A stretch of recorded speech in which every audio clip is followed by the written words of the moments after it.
I'm going to share the parts needed to make a simple composting toilet.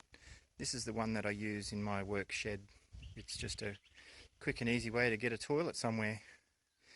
So of course you need a toilet seat, and that's just simply this is from Natureloo, this part, and it fits over the bin where the lid would normally sit. You could use a lid and just chop a hole in it, because that's all they've done here is just got a very strong lid and chopped a hole in it, and then you mount a toilet seat to it. But you need it to be strong because you've got to sit on it. So then there's the lid. I put that in place when I'm not using the toilet seat. So when I've finished using the toilet, I put the lid back on and it seals everything up. So I don't need to have fans or anything running, although you can if you want. Then you've got this, which is an insert, and it goes into the bin, and it creates a false floor in the bin, so that the liquid can drain through the holes in the bottom of this that I've drilled into the bottom, and it just fits into the bin and goes down, and that gives you a false floor. So it doesn't fit perfectly, it's got a bit of a lip there, but that helps it get past this when it needs to. So this part here is just a pipe, 50mm, that comes out. Now mine goes down to the floor, and then I hook a hose into it. Now you don't have to do that, but you could just have the hose coming out of the top, but this for me is much neater and tidier. Then down the bottom as well, you have a tap. As you can see now, it could just be an outlet. So that's the trick. You've got to work out how to do that. How to put a bit of a sealed hose into the bottom. That's a drain for any liquid. Piss, in other words. And very runny shit. And yeah, putting a tap on it gives you the ability to turn that off when you go to empty it. You can just carry it out and it's not going to spill everywhere if you've got a bunch. Normally I don't get much piss in it because I go and piss on a tree. So that's it on the inside.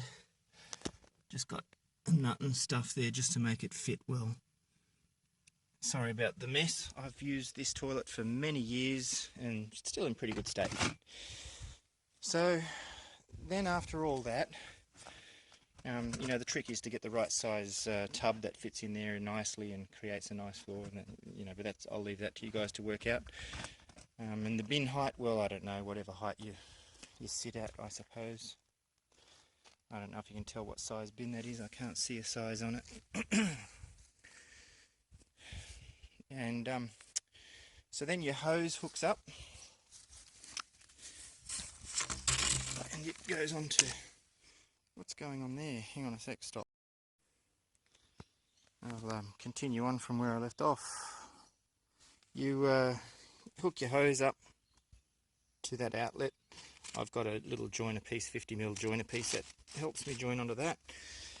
And then that comes out and goes to your fan. Now your fan is just, there's a 100mm joiner in the centre. There's an adapter that goes from 50mm to 100mm.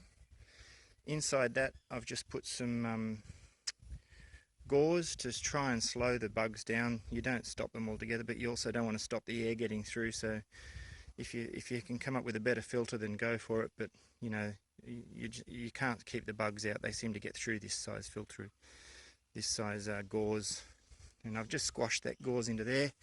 And then in this other part, I've got a fan in there. You can probably see the model on the fan. I probably bought it from J-Car. I don't know if that's going to focus. I'll restart. There you go, there's the fan. Restart.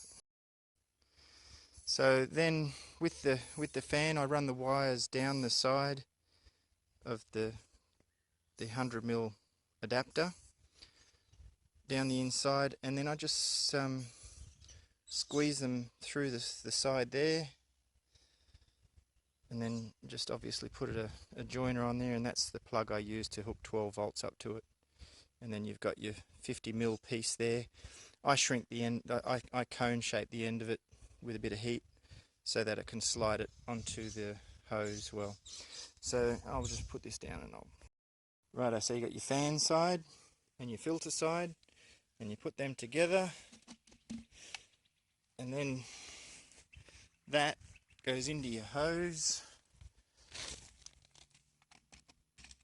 Make sure you get the airflow the right way, so you're sucking it through into there, and then this side here just goes to wherever you're going to send the fumes outside of the room. So obviously there needs to be a pipe going through the wall, and that just exhausts the smelliness of the toilet to outside, so that when you sit on the toilet you might get a little bit of smell, but it's nothing like what it would be otherwise. Really, it's not helping it compost, so you know, you still need to compost it separately. Tip it into another container or something and let it stand and compost, or have a number of these. Up at our house, that's what we have. We have 3 of these bins. Each bin lasts 2 people about 2 months, and then I just swap them over, and then obviously in the end of 6 months the last bin gets emptied into the compost actual from our garden, and then that stands for another probably 4 months, so 10 or 12 months overall, and then we end up using it. But that's just the cycle that our compost runs at. That's how fast we sort of turn things over, because compost isn't a really fast process unless you've got lots of waste. So you'd have to be full of shit, wouldn't you? Sorry. That's it.